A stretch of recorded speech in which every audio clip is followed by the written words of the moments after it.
Yo, it's your boy the Android Doctor back again with another video. So I'm here with my Samsung Galaxy S21 Ultra, and in this video I'll be showing you how to turn on fast charging. So surprisingly, Samsung has fast charging disabled by default on the Galaxy S21 series this year. So the likely reason I'm guessing that fast charging is disabled is to preserve the longevity of your battery. So if you're using a charger that is not Samsung's 25-watt charger, guys, then you'll want this turned on.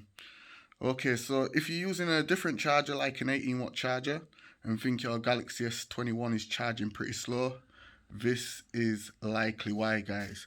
So yeah, I'm going to show you how to turn it on. So just go into the settings and scroll down to battery and device care, and then select battery, and then scroll down again to more battery settings, and you will see fast charging right here. Just turn it on, and it's as simple as that, guys. Okay, so if this video helped you out, you already know what to do. Give it a thumbs up, share the video. It's your boy the Android Doctor, and I'm out. See you in the next video. Deuces.